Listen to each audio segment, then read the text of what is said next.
Hey everybody, this is Carter, and welcome to this episode of Making It Up, the conversation series for and among and by authors. It's just me sitting down with other writers and just shooting the shit and seeing what happens. And I never know what to expect. You get these kind of preconceived notions in your mind about, I think this person's going to be like this or that. It's never accurate. I'm a terrible judge of that kind of thing anyway. But I do, sometimes when I have kind of maybe a bigger name coming on, I get a little bit nervous.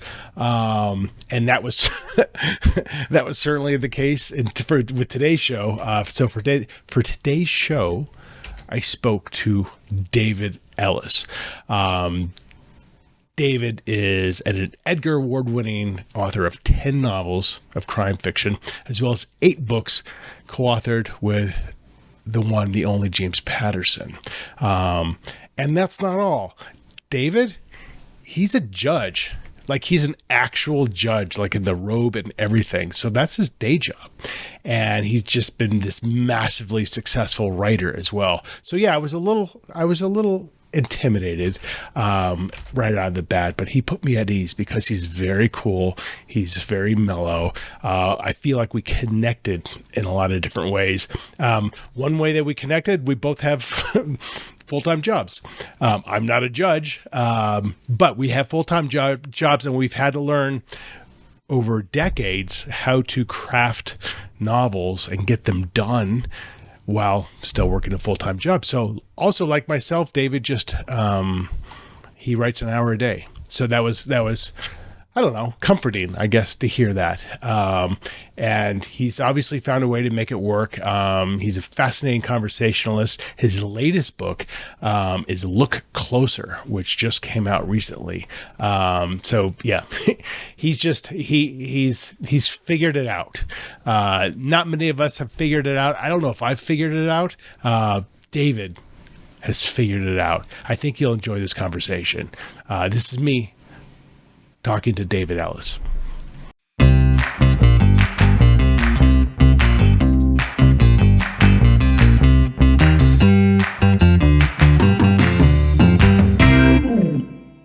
How are you? Thanks for having me, buddy. Oh man, my pleasure. My pleasure. It was great to be able to connect with you and to meet you. And I'm curious to hear a little bit about your life. So you're in Chicago, right? Yes. Yeah. How long have you been there for? So I was basically born and raised outside of the city. I went down to Springfield, Illinois, the state capital, for a few years, and had some good experiences down there. Ended up working on the impeachment of Governor Blagojevich. Oh, wow. And I'm some of that stuff. And then I moved back. That was always a job that I was not going to keep forever. Always wanted to come back to the Chicago, and I live in a suburb just outside the city. My office is downtown. The courthouse is downtown. So, going on about 47, 48 years, I've been a Chicagoan. Yeah. So you've seen it change for sure, like any large city that you're, in or adjacent to. But it's certainly, Chicago's had its waves of issues, particularly relative to violence, and then the impact on travel and tourism and all that kind of stuff. Have you, does it become obvious to you, or is it you're not even necessarily aware of it because you've just been there your whole life? No, you are aware of it, Carter, and it's hard not to be. And what, of course, exacerbated everything was COVID. I mean, COVID turned every major metropolitan city into a kind of a dystopian Mad Max sort of right. world. And it is, I think I would say right now it is more dangerous than it used to be. Mm-hmm. But yeah, we have a huge problem with violence in certain pockets of the city, and with the relationship between police and those neighborhoods. We all know it's a problem. I think everyone's trying to do their best to fix it, but exactly how to solve it is, you might think it's an easy solution. Put more police on the street, or, bring in the National Guard, or, but it's not, it has not been easy to solve. It's been plaguing mayor after mayor. And where you are, I mean, does that thinking affect kind of your day to day, or your family's day to day, or you're like kind of insulated in the suburbs? I live in the western suburbs, so I cross over the neighborhoods that probably have the most violence. Okay. In fact, I sort of wrote about that in my book. I didn't name my town the real name, and I don't usually, because I'm a judge, I don't usually talk about the exact town I live in. But I take the train over the west side of Chicago every day. And of course, I share trains with a lot of the people from the West Side. There's a lot of really good people in those neighborhoods, but there's also some violence and a lot of poverty. It's you know what? I always see the people who are trying so hard to make their lives and their world around them better, and they're trying working those double shift jobs, and they're sometimes ducking below gunfire to get their kids into a school so they can learn. I mean, it's tough. It does affect you because you can't not see it, and I don't live that terribly far from it. Yeah, but you're rooted there. Your work is there. Your family and your friends, and so you're there for the long haul. Yeah, and I get all the cases out of there too. I mean, all the the judicial district that I'm in, the first judicial district is Cook County, which is such a big county. It's its own district. There's 5 in the whole state, but Cook County is its own district, and it's the biggest by far. And that's of course because of Chicago. So we're getting all the hard cases. We're getting all the gang shootings and all the tragedies. It can be tough. Well, so and you're particularly interesting to me because you're one of these authors like me who has another job, and that in your case, obviously your other work seems to heavily influence how you write. But my guess is as you're growing up, you're not necessarily thinking I want to be a writer because of the path that you took. Did you have, as you were growing up, were there any sparks of like, oh, I like storytelling, or I love reading, I'm obsessed with books? Yeah, well, I can tell that that's another writer asking me that question. Carter, I was a writer before I was a lawyer. I just forgot about it for a long time. The way I always tell it is when I was a kid, I used to write short stories. I wrote plays. I entered a couple young author contests at school, and I won. But I now look back and realize that everybody who entered won. But at the time, I thought I was the big winner. Right. That who are all these other people getting congratulations as well? It turned out everybody won, but I did it until nobody asked me to do it anymore. And you got into like middle school, then high school. I was really into sports. I was trying to get good grades. I was chasing girls around.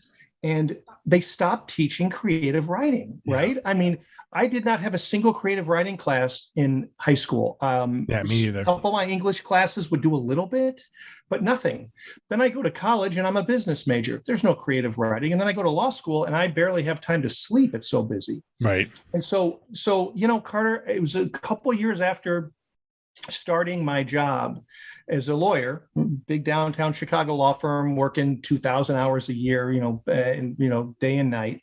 I was on vacation, and I was doing one of those vacations where you're in Florida and your toes are in the sand and you got a drink in your hand, you're watching the sunset.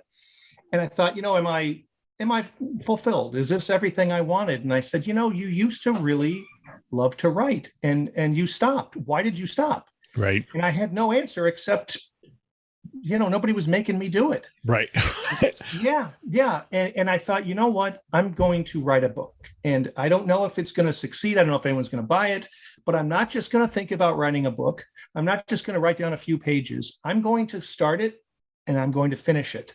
No matter how long it takes. It took me 3 years to write my first book, and I had no idea what I was doing. I don't know how you learned, but I just learned by doing it wrong and then getting better. We're exactly the same. So I went to business school as well. Didn't read probably a single work of fiction in my 4 years of school because I didn't have to. Right. And I, and similarly, like I actually had a weird kind of mystical moment when I was 33 where I literally just started writing out of the blue. It was really an epiphany. But like you, I had zero, I didn't know what I was doing. I didn't know what a point of view was. I didn't know how to make sentences, much less chapters. And so, my first 3 books didn't sell, but I got an agent from them. And it just becomes self-taught. But it's interesting what you say, how you have that reflection of, is this what I want to do? Am I fulfilled? And I think in my case, it's almost like I was thinking about like, okay, if I do get buried and I have a tombstone, do I want to say he was a real estate appraiser his whole life? Right. You only live once, right? You know, I mean, a little bit more grand to say you were a justice, but like, you know, it is that thing of like, you know, am I complete? And I don't even know how to define what complete is, but I know how to define what gets me closer to that sense. So you wrote this, so you took 3 years and you wrote this book. And I'm also going to just interject and say a lot of people who have that reflection that you have will stop and say, I'm too busy. I've got a job. It can't be done. Yes. How were you able to, because that's so easy to do, and it's so easy, and it's valid. I mean, it is valid, and I tell people that. I said, I'll give you 100 reasons not to write a book. Right. You know, right. But the author who doesn't give up is the published author, and I thought, I'm. You know, I worked an hour a night. I mean, I would work. Oh my God, we're the exact same person. Yeah. That's all I do. An hour a day, 7 days a week. 7 days a week. And I looked forward to it. It was so much fun. If I hated it, I wouldn't have kept doing it. But it was a different part of my brain, and it was so invigorating. And I tell you, for a while there, Carter, I did not have a clue what I was doing. Right. I wrote an entire book in the third person and then changed the whole thing to first person. That's so painful. Yeah, I kept, but I was learning. I was lifting weights. I was building muscle, and I had one talent. I always tell this to people. I had one talent that I brought to the equation, and that was the ability to recognize bad writing, and to be objective about myself. So I could say, okay, this isn't good enough yet. I would read authors that I really like, and not that I would try to copy them, because what fun is that? But to just, you could sort of sink in, okay, this is when it's really good, when you're reaching people. I'm doing a lot of telling, not a lot of showing, you know, all these writer tropes we talk about, but they're real. And I realized as I went, I was getting better. And so, I feel like I just built up the muscle. I was objective enough to say, this isn't good enough yet. It's not ready. And it's, wow, we're so similar in so many, and I always preach that, like, you know, anyone can write an hour a day, but if you don't have the passion, you're going to fall off. Because you have to really, because the writers that persist are really the storytellers, and they're the ones who are like, I just like doing this. And similarly, you know, I don't think about my stories during the day, but when it's 5 o'clock and I pour myself a cocktail and I go hide in this little closet that I write in, I'm excited. I'm like, what happens now? I don't know, but I've been looking forward to being with you people all day, and 45 minutes or an hour, 500, 700 words, you know, I'm done. And I feel fulfilled from that. And then the next day you may erase all of those words or rewrite them, but you're always, but that's okay, because that's part of the writing process. I mean, I find myself sometimes a little bit, tell me how, if this ever happens to you. I feel like as I've been writing longer, and I've, you know, had a little bit of success now, and I think I've got about close to 20 novels done, if you count the ones that I do with Jim Patterson. And I'm actually writing slower because I'm demanding more of myself on that first draft. And I keep telling myself, I'm not following what I'm telling myself, but I'm saying, just write it, dummy. I mean, if it's not good, you know what you'll do. You'll fix it, but get it down and get the thoughts down and get the vibe down that you're looking for. And then if you need to change it, that's what rewrites are for, right? So I need to remind myself of that, because I'll sit there and think the first words that come off my typewriter, my keyboard, I mean, are going to have to be perfect. Right. And when are they ever, you know, so it's, we're continually having to discipline ourselves and teach ourselves, I feel like. But there's something about, because I agree with you, and you know, so when you mentioned muscle, and that's 100% what it is. The physical act of writing used to be so hard, like sentence by sentence. It was warfare. And now I know how to do that. So if I know what I'm writing, the muscle's there, because it's like working out, and I built that up. But you know, and you know what else? You're not afraid anymore, right? I mean, when you first start writing, I'm still afraid. Are you? You shouldn't be. It's an interesting perspective, because I used to be totally fearless because I didn't know what I was doing. So there's that blanket of ignorance, which is super helpful. And when I was getting rejected, I'm like, well, of course I'm getting rejected. I don't know what I'm doing. But now I feel like, I'm a little bit more aware of my market, or aware of like what I'm being told is my market and things like that.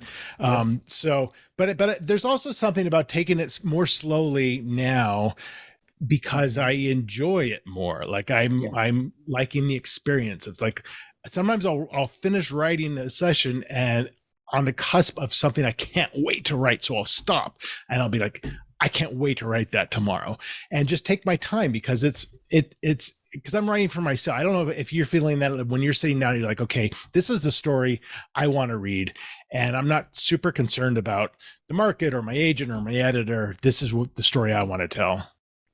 That's a super interesting and important point, and it's always a balance. There was a time where I was not necessarily writing just for myself. My first book, and I'm sure it's not that different for you and most of us. Your first book is a labor of love, right? Nobody's asking you for a book, right? They're just saying, hey, in fact, nobody's saying anything to you. You're just doing it completely on your own. Right. So you're going to pick what you want to pick. And you might pick a genre. I just naturally came to thrillers, mysteries, psychological, of course, legal, because those are all the things that interest me. And that's what you should write, what interests you. And so that first book, was my little baby, and it'll always be special. But then I hit it kind of big with that book. It won the Edgar Award, and I was at a big publishing house, but they said, okay, we notice you now, Dave, because you won the Edgar. Now we want a book a year, and we're thinking legal thrillers because you write good law stuff, and legal thrillers are hot. And so I was trying to tailor everything to a courtroom drama, and that's fine. And I was happy with the books, but it started to become a little bit of a business, and it became, okay, what's my genre? Am I staying in the genre? And like this new book, Look Closer, I had stopped writing my own books for a while because I became a judge and I had little kids, and I was writing with James Patterson, and he kept me busy. And I fell off for a while. And when I came to Look Closer, I felt like I was starting all over again, kind of like that first book. Like, what do you want to write about? Forget about genre, forget about what's popular. It turns out what I like is actually pretty popular right now, kind of the psychological domestic thing. So that's a nice thing. Right. But I didn't do it for that reason. I did it because I wanted to write a fun little game with, who's fooling who, who's one-upping who, and constantly dancing back and forth throughout the book, little chess game. That's what I wanted to write, and nobody was telling me to do it, and that was liberating. I born again is a little dramatic of a phrase to use, but I felt like I was kind of in some ways starting completely fresh again at that beginner stage. Yeah, and there's a certain, and then you're at the point where you have the cachet of like, I can kind of write what I want to write. Yeah, you're not going to necessarily go off and write a romance, but you can right. deviate, and you can world build, and you can have fun with it, knowing that there is an audience that's been built in for you. And your trajectory is interesting, right? Because you had a very successful first book, which is rare. And then you immediately had a publisher kind of saying a book a year. I mean, for most of us, mine's just been a build, one book at a time, and just, start to get recognition and stuff like that. So I can see how that would become a little bit of a business. I'm curious to know how does it work with like getting the nod to work with James Patterson? Is there all of a sudden just a phone call out of the blue and this mysterious voice on the other end? And not quite. So it's funny. So when I wrote my first book, Line of Vision, you send it out to the big authors, see if they might be nice enough to give you a blurb. And Jim read it and really flipped over it, really liked it. And this is like 1999, right? This is a long time ago. And so that was great. And back then there were 4 big New York booksellers, little bricks and mortar, bookstores, that most of which are gone now. And so you toured you did other parts of a tour too, but you would literally just tour New York and just go from in Manhattan to 4 different big bookstores. And everyone I went to, they said, who was just here was Jim Patterson. He was just saying how much he loves your book. And I was giddy because he was already a pretty big author. But then, okay, so that book did fine. And, fast forward, I'm down in Springfield now, and I'm still in the law. I'm working in the state legislature, which is how I ended up getting involved with Blagojevich in the impeachment. And my agent, who was pretty good friends with Jim, we were having dinner in New York, and he said, I was just having lunch with James Patterson, and he calls him Jim, and so do I now. At the time, he was James Patterson, right? Mm-hmm. And he said, he was talking about how he has co-authors, and I was thinking, hey, how about you and Jim get together? And I said, well, I write differently. I don't write like Jim. He's a mega bestseller, and I'm not. So obviously, I'm incredibly flattered, but will that work? I'm not sure that would work. And my agent looked at me like, are you a complete idiot? Stop being precious. and I said, yeah, no, you're right. And so I said, let me call him. He said, sure, I'll give you his number, call him. So I called him and I said, Jim, first of all, I'm a big fan of yours, which was sincere. I am, always have been. And I said, I'm flattered as hell, but and he said, I loved Line of Vision. I thought it was great. And he started talking about the plot. And this was like, 7, 8, 9 years later. And I'm like, wow, he's got that kind of a mind. If he likes something, he doesn't forget it. And I said, but we're very different in how we write. And I don't know how to write a James Patterson book. And he said, I don't want you to write a James Patterson book. I want you to write a James Patterson, David Ellis book. I want you to bring your perspective. I want to blend them. I'm going to make sure it's got my signature trademarks, but I want I want all my books to be different. Otherwise, I'm just writing the same thing all the time. Mm-hmm. And I thought that was such a cool thing. He's such a modest guy. He has no ego about his writing. He's a very interesting guy. And he said, let's just give it a shot. And, if either one of us are unhappy, we can always walk away. But he said, I think we could do something great. And I think we have. And he's so easy to work with, he's because, Carter, if you're dealing with an editor at a publishing house or with your agent, but particularly with an editor at a publishing house, you get who they assign you.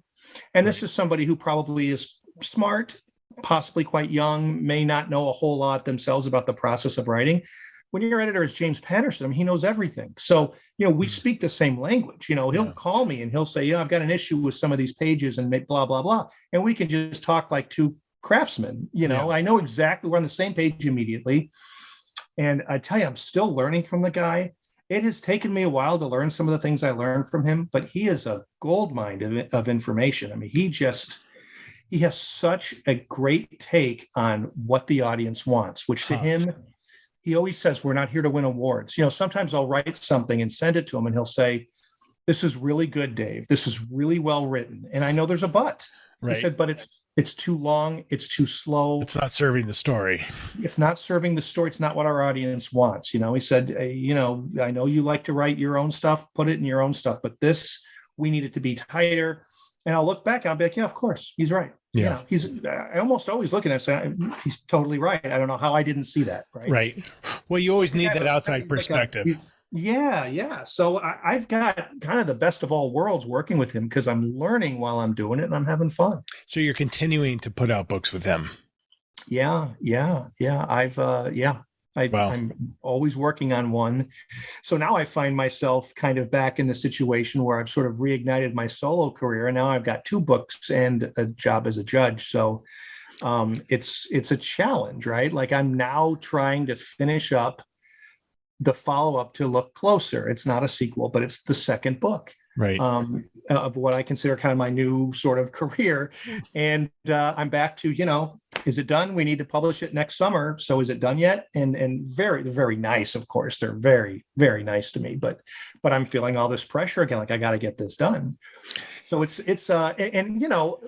saying all this and I'm talking about, it's a business and it's a great problem to have, right? I would have killed for this. And there are a million people out there who would kill to have this problem. So I don't want to sound like a spoiled, I know that you were lucky to be doing what we're doing. So I never take it for every day. I say, you're so lucky to be able to do this. And when I'm stressing out about a deadline, I'm thinking you're so lucky that you have a deadline. Right.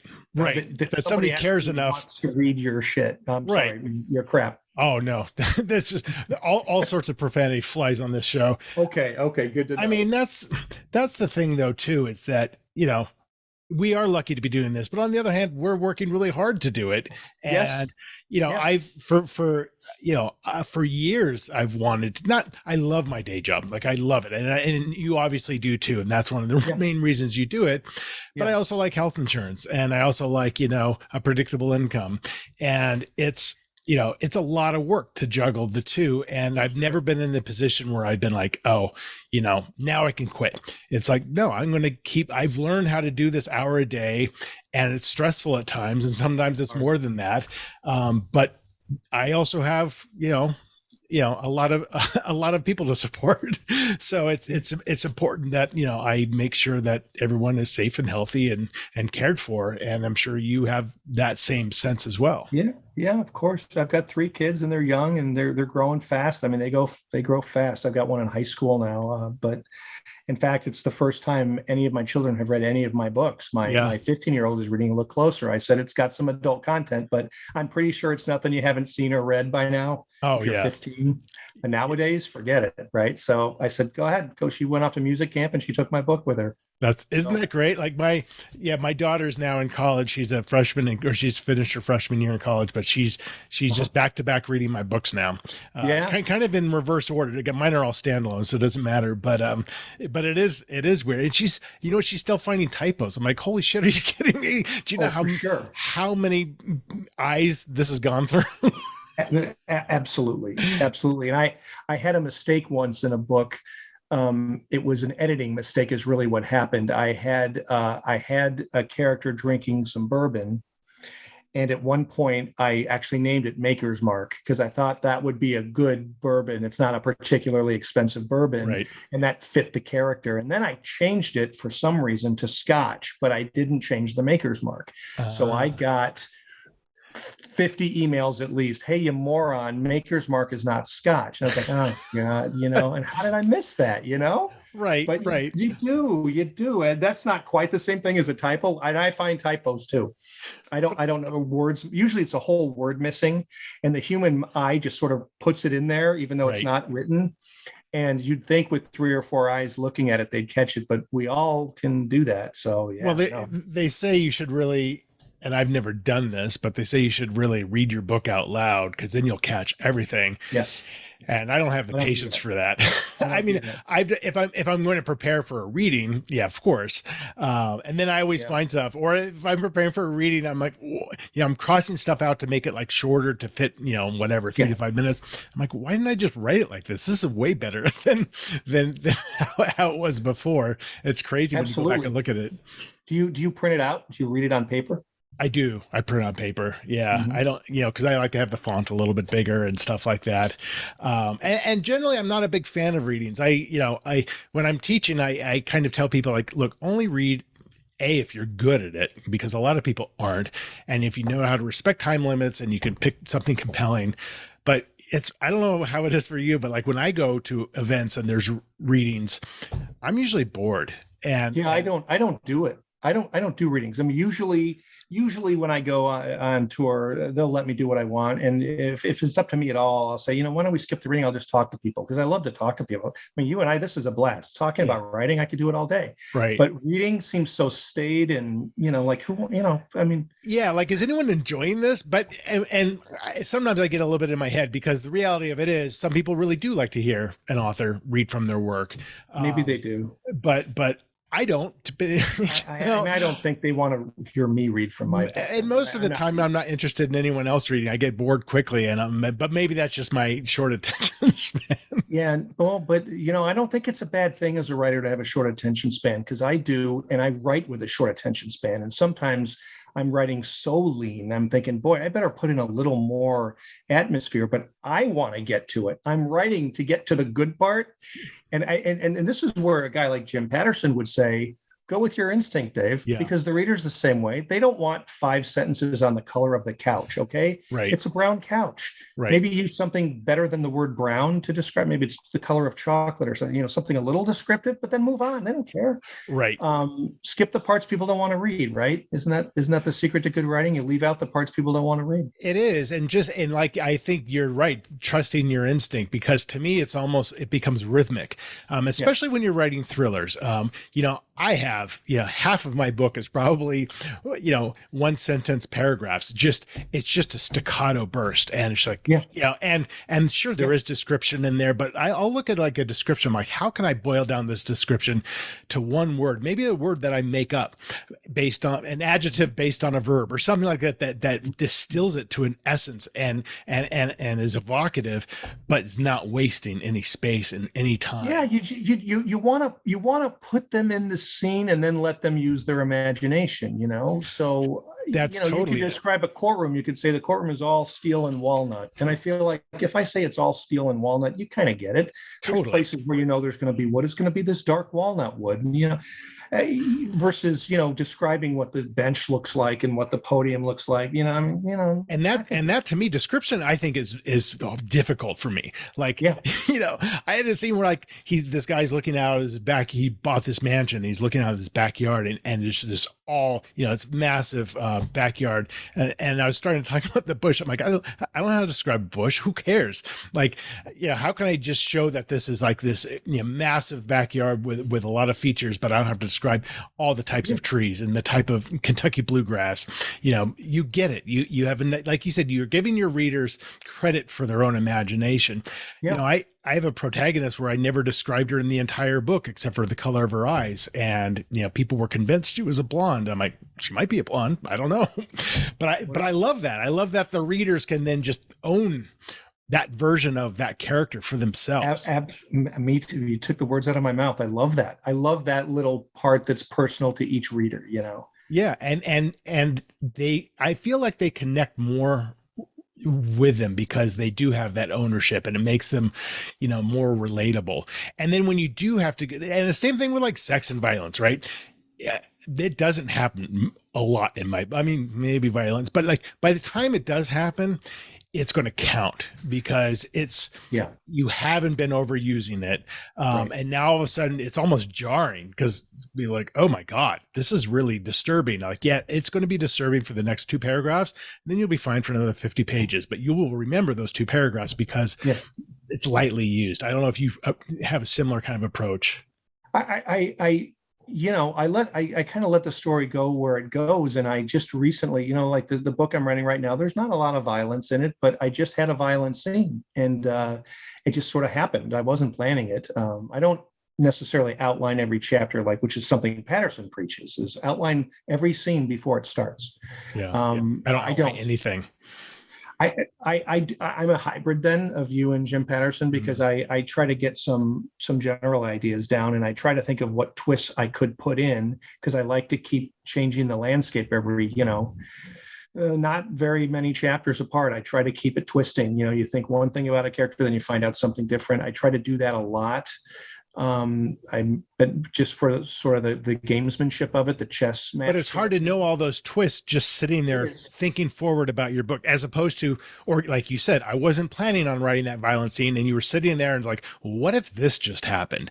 What does that mean? And when it comes organically like that, that is like the greatest joy of writing. It's like, holy shit! Like, I don't know if I'll keep this, but like I did not see this coming, and now my readers won't either, as long as it's still rooted in believability. That's exactly right. You surprise yourself is what you're saying. And I surprise myself. And that's usually one of the highest points of the book. I trust myself. I'm like, hey, wouldn't this be cool? And then I think it doesn't quite fit with the plot I had in mind, but it's cool. And the reader will really enjoy it. And so let's make it work. And those kind of surprising moments are, I always tell people if something hits you like that, trust yourself, try to use it because like you said, if it surprised you as the writer, it's going to surprise the reader. I completely agree with that. Yeah. And at this point in your career, I'm just curious, we were talking a little bit about, obviously having the younger family, having the stresses of job and deadlines. Do you find yourself kind of just adapting to that new reality, or do you find, hey, something's got to give at some point? And maybe that means like, I'm going to make my own deadlines because you have the cachet to be able to say, I need another 6 months, or I'm going to, stop juggling 2 books at once, or, maybe I want to move on from my career, or are you able to contain it all without going postal and just keep moving forward? I have a very patient wife who puts up with the fact that the way I write is I get up really early. I get up at like 3:30 in the morning. Oh, Jesus. Now I'm having harder time doing that because I'm getting older. But the idea is the alarm is set for 3:30 and I'll work until about 7. And then it's time to start waking kids up and start doing my day job. I have been living with something's got to give for about 20 years now. Yeah. For 20 years, I've been saying I can't keep doing this, and I keep doing it. And it never seems perfect. And I always feel like I'm keeping it together with duct tape and rubber bands and safety pins, but I have been. And so it must be doing something right. I continue to say this, though. I say it to my wife all the time, and she sometimes says it to me, which really matters when she says it to me. You can't keep doing this, you got to figure something out. Something's going to have to give, but I have been unwilling to do that. And I'm, probably prematurely aging because of it, because I don't get enough sleep. I'm always tired. But what time do you go to bed? Usually? Well, that varies, my kids get older, they want to stay up later, and I want to still put my kids to bed. Maybe not my high schooler. She's getting a little old for that, but I would be happy to go to bed by 9:30. It's probably more like 10:30 or 11. Right. So with a 3:30 a.m. alarm, you are taking a toll on your body. But it's interesting because I don't get the sense from you that all of these things that you're juggling, it feels like you love them all, because there are people who are like, I am miserable with my job. I hate my job. And that's one thing. I think there's a part of us that's also like, if we were given 8 hours a day to sit and write, I wouldn't do it. I don't know if I don't have the muscle for that. And I think I would miss all those other, I would miss my relationships with my work and things like, so I think it's a double-edged sword, because I think we actually love this stuff, even though it brings about, a lot of stress. So it is, where's that fine line? I think, I think you put your finger right on it. I mean, I love everything that I do. I love being a judge. I love writing. I'm an appellate court judge, so I write opinions. I don't hear trials. I review them. I take the appeals. So I write judicial opinions. So I love the writing of an opinion. I love thinking about the law and breaking down a legal issue and building it back up and explaining it very clearly. And I love that. I love the books I do with Patterson because they're so much fun. And like I said, he makes them fun. In fact, if it wasn't fun, he wouldn't want me to do it. Right. We had one book that was pretty getting pretty macabre, and he said, I think we need to steer away from this. This isn't going to be fun for you. That's what he said to me. He said, this isn't going to be fun for you, Dave. And I thought, wow, that's awfully sweet. I mean, he meant it. He said, this won't be an enjoyable experience. He said, if we're not having fun, what are we doing? So let's have some more fun. And I writing my own books again, I just absolutely adore it. So yeah, if I didn't love all these things, I couldn't do it. And I feel like I'm packing a lot in, and you kind of feel good about that too, right? I'm not. By the way, you said something else, and this is what my wife would say about me. If you gave me 8 hours a day, I probably wouldn't use it very well. No. Like, I'm probably better, you give me an hour. Okay, you give me an hour, then I'm like, I got 1 hour. Right. You give me 7 hours. I'm like, oh, what's going on Facebook? Right. The September 6th hearings are on, or I'm sorry, the January 6th hearings are on. I'm going to watch that because that's an important thing we're learning about right now. Or, I don't know how I would do. I've always wondered, if I stopped being a judge and just wrote, what would I do all day? Would I be able to just power out? Would I write twice as fast or 3 times as fast? I know what my wife Susan would say. She'd say, you wouldn't.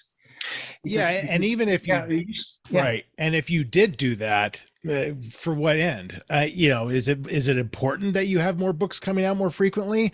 You get to a point where you're like, all I'm trying to do is mine the joy out of whatever I do with my life. And if I'm trying to find joy in writing 8 hours a day probably is going to start sucking that joy out really fast. I mean, for me, during the pandemic, I realized I just need to create. And so I got really obsessed with do-it-yourself projects, rebuilding staircases and, doing all sorts of home improvement stuff. And I loved it. But, so I would want to do that a little bit of the day, not just write the whole time. But yeah, but you would find something else to do, or I think you'd go stir crazy.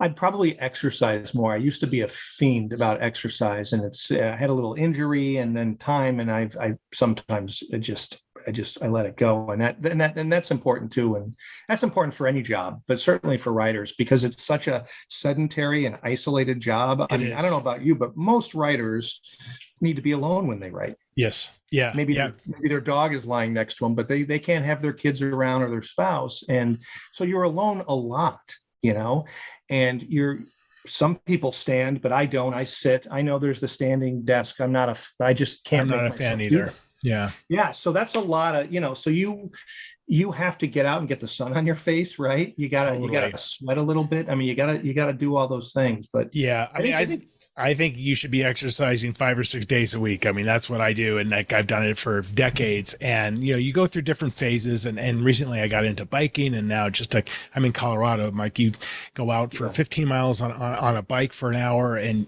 like you said, the sun on your face, and you let you think, and it lets you just kind of expunge also all of the thoughts that need expunging.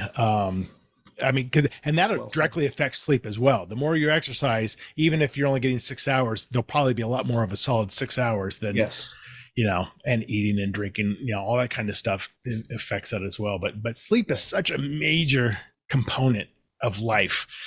Do you have anybody else read your stuff while you're doing it? Very rarely. I have a critique group that I've been in for 20 years, so they'll see pages, but, my partner is the first one. She's the first one to see my completed manuscript, and she kind of does a light edit on it before I send it to my agent. But I kind of like that. I don't outline. I don't want you to start suggesting things because I don't know where it's going. I want to kind of live through that experience myself first. What about you? Mm-hmm. Yeah, but pretty much nobody reads it. Since I got back with Look Closer, when I wrote I wrote Look Closer during COVID.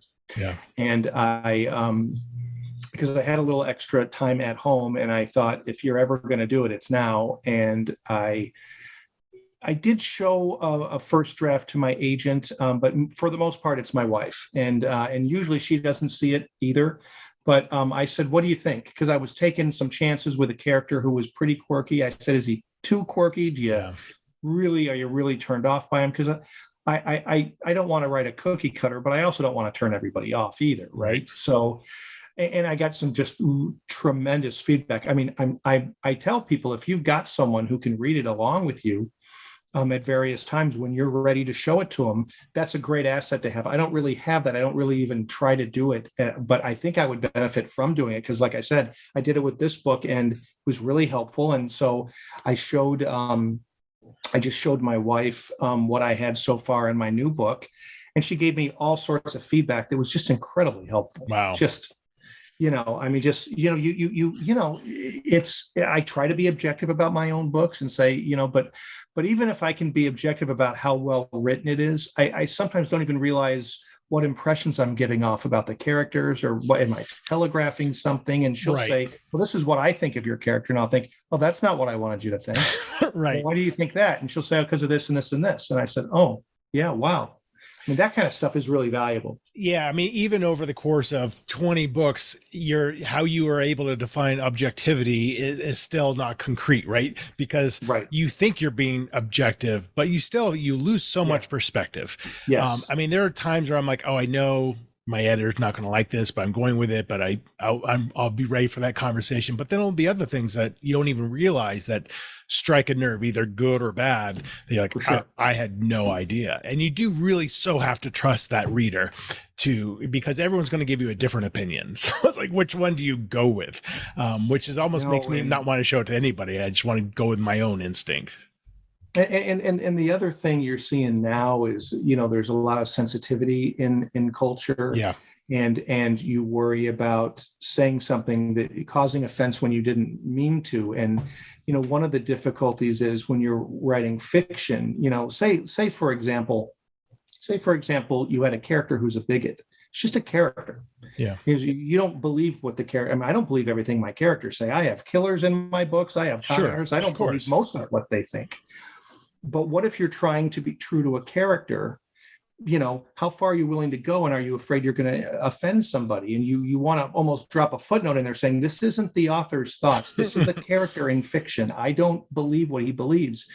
But, sometimes I find myself steering away from stuff just because it's not worth the possibility that somebody will be so completely turned off that the whole point of writing the book will have been lost on them. Yeah. Or reading the book will have been lost. I think it depends on what you're doing, right? If you have a character who's a bigot, who's not your protagonist, and not necessarily a point of view, and says something bigoted, you might have to worry about the language a little bit, but I think people aren't going to be too concerned about that. If you're describing something as the author, and it's a very, backwards, ignorant description, that's more your responsibility, I think. But it is a concern. Like, it's funny, I've been reading more and more about this, and here we are, two middle-aged white guys.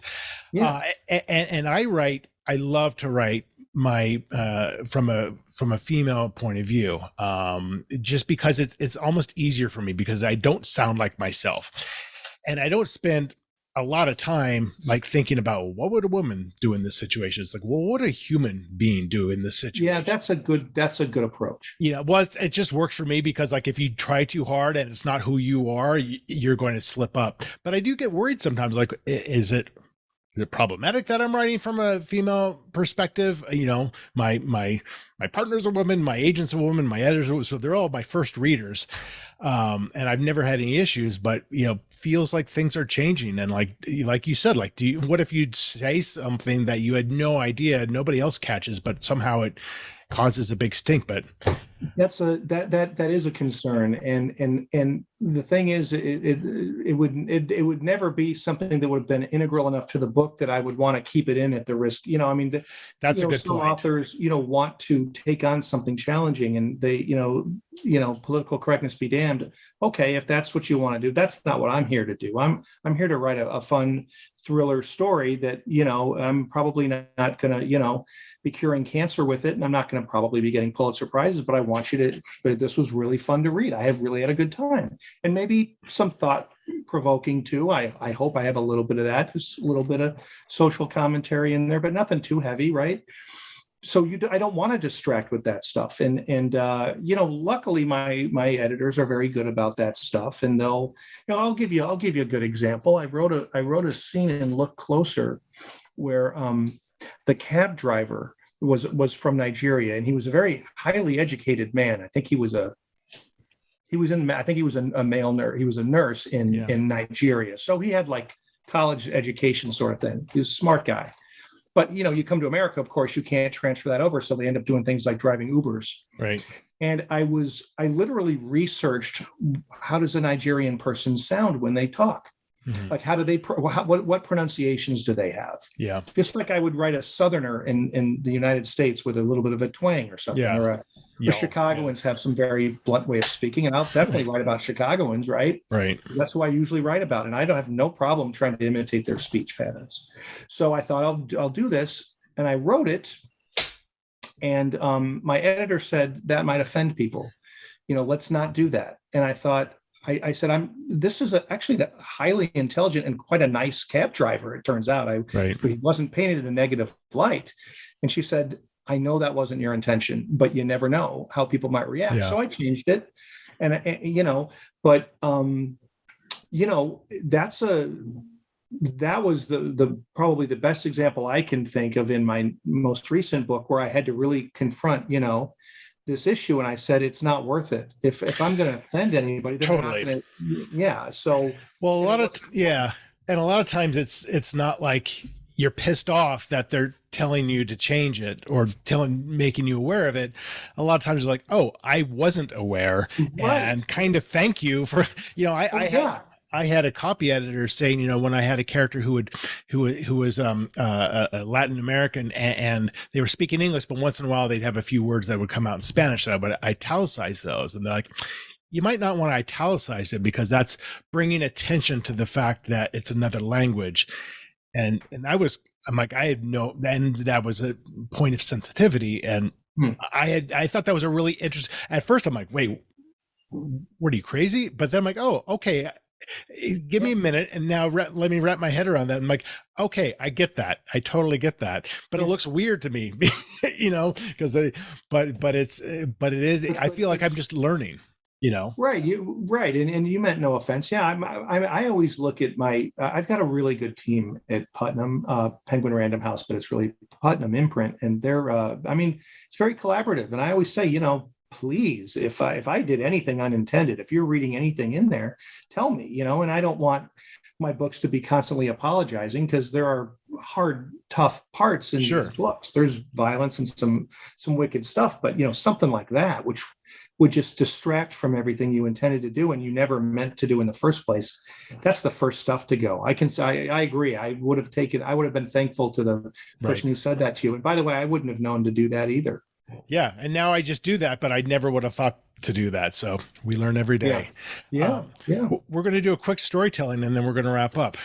Okay. If you're up for it. I've got 3 books that I kind of randomly chose from my bookshelves.